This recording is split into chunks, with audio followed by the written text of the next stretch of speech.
Good morning. It's Johnny Sunshine. Bella, come on now. You want to go in, Gussie? Saturday morning, guys. I don't know what time it is. I don't even care. It don't matter when you live on the moon. Anyways, guess who called me yesterday? Emil. I got a point. Emil. He's like, John. And then he starts with a list of shit to do. I'm like, dude, I'm not coming to your house, man. I got my own shit to fix. But I am going out to work today, boys. I went to Publix yesterday, and there's an old woman who works there. I mean old. And she's hunched over. I gotta just relax, guys. This is the view you're getting today. This old lady, she's kind of hunched over, and she's been working at Publix forever. And, you know, she's very, very quiet. Doesn't say much. Her head's always down because of the way she's hunched over. And I saw her standing out in front of Publix yesterday with like a book bag, you know, a knapsack. And she just looked lost, you know. So I walk up to her and I say, hey, I said, how did you do during this storm? She said, well, my sliding glass doors broke on my house. So her house is open. She lives by herself. She's an old lady.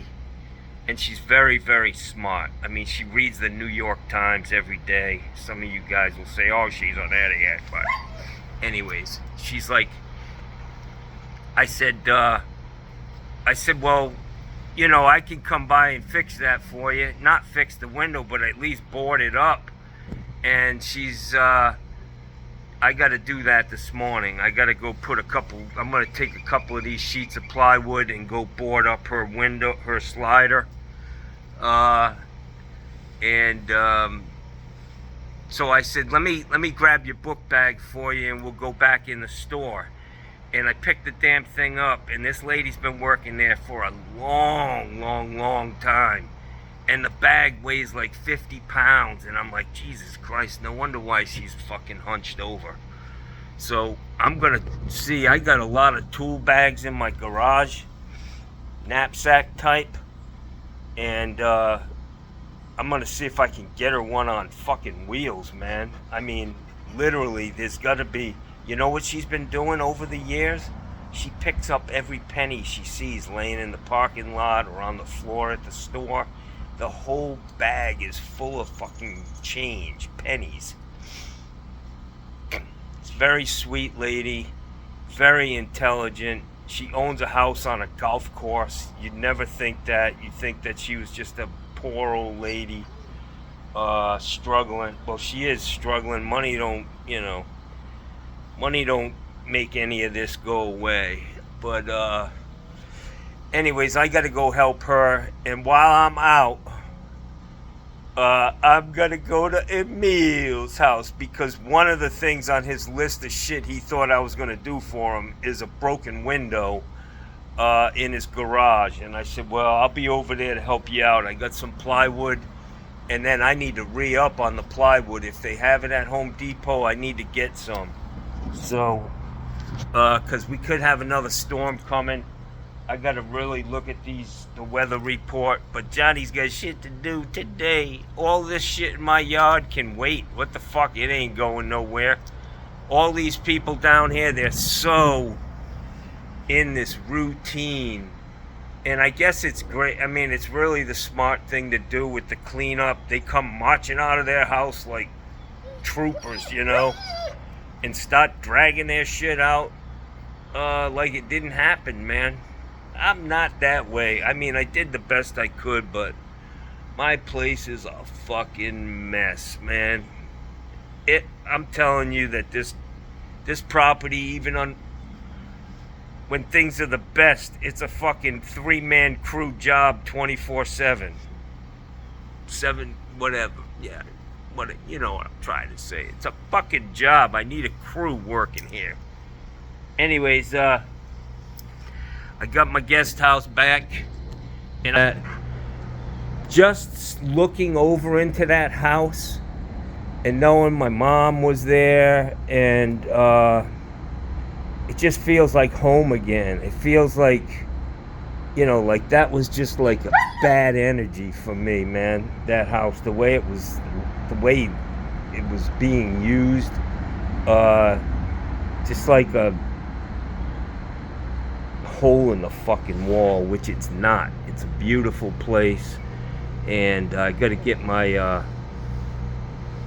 one of the videos that I have. My mom had a bunch of these dream catchers up there hanging around the outside of that door, Indian dream catchers, and a couple other things that were really nice. They've been up there since she moved here, and I got to get them put back up. But we did good, man. I feel really good about where I am, and we'll get this stuff. I looked into my insurance. My insurance covers a lot of this shit. My insurance is going to cover the fence damage. I just need to get a claim in there real quick, and I don't know how it works, but I think they just cut you a check, and it's up to you to get the shit done. So they're going to cut me a check to have somebody else do it, and I'm going to do it myself. I'll put this place back together. And I said it the other day, got to look up the story about Tom Brady. And I mean, this may be counting my chickens before they're hatched, but there's an old saying with him. He says, man, this sucks. Maybe. This might have been the fucking, just what Johnny needed to get my shit straightened out here. Hopefully they'll come by and drop a check on me, and I can fix all this stuff that needs to be done, the shit that got torn down. And we'll see, man. I'm hoping for the best. And my pool looks a lot better. Last night, pool going again. It was green and it's dirty as hell. I gotta clean the filter again, but I dumped a whole bottle of chlorine in here and ran the pump. I've got to get in here and get all this stuff out of here, but look at my angel. I got an angel sitting under the water in the pool, and that's my St. Francis. St. Francis kept us safe, man. And my angel. Son of a bitch. We're good, man. I really feel good. And I'm going to tell you, man, my heart feels good when I look over at that house, man, and see the windows open, the way we designed this thing. Let the sunlight in, Jackson.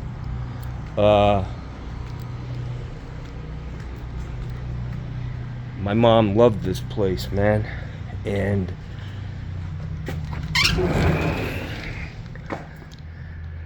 so I'm happy, man. It's a beautiful place. Used to sit here, man, talk to my mom, sit here and look over right through my house.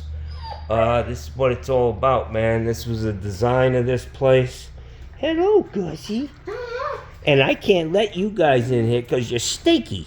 Gussie, you can't climb on me, you big goofy boy.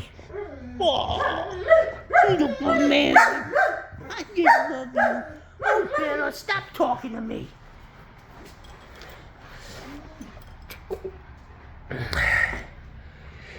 It's a beautiful day in the neighborhood.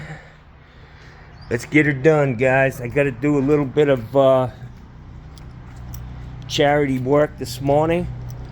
I'm gonna go help this old lady out. She's like, she comes up to me in a roll, one of them driving shopping carts, and she said to me, I had her bag because I was carrying that 50 pounds of change for her, And you know Publix, them bastards, they'll be like, yeah, we can cash that in for you, Mildred, but we're going to charge you 10%. I told the manager at Publix, I said, hey, you know that woman who works here? And they said, oh yeah, whatever her name is. I said, feel this bag she carries around with her. And they pick it up and they were like, holy shit. Nobody ever picked the bag up to see why the poor lady's all hunched over. She's got 20 years of fucking change in the bag, man.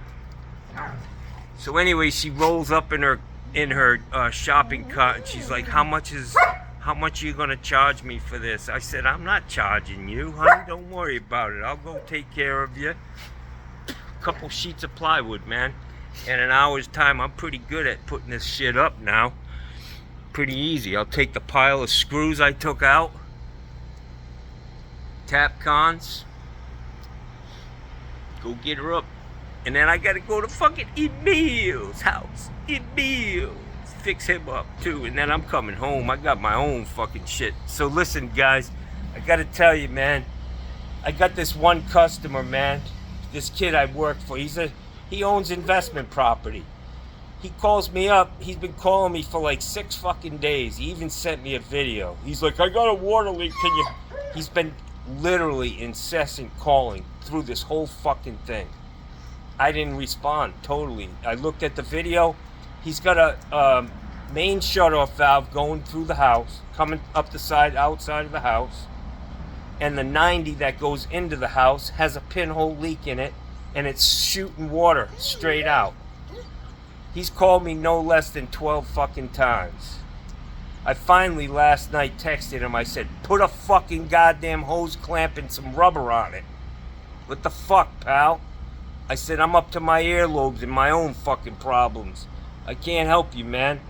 If you're gonna be an investment, guy buying you wanna be a fucking landlord, you're gonna have to learn how to do some shit, man. Anyways, I put him in his fucking place. Fucking sent him a text. I said, I'm up to my eyebrows in my own problems, pal. Put a fucking hose clamp on it. Alright, that's it, guys. Good morning. It's Saturday. I think it's the 11th, maybe. My power's on. I know my sister's house across the street, they don't have any power. The whole, I call that over there Clam Alley. It's, it's the other side of the tracks. And, yeah, old Clam Alley's still out of fucking water. Alright, guys, see ya.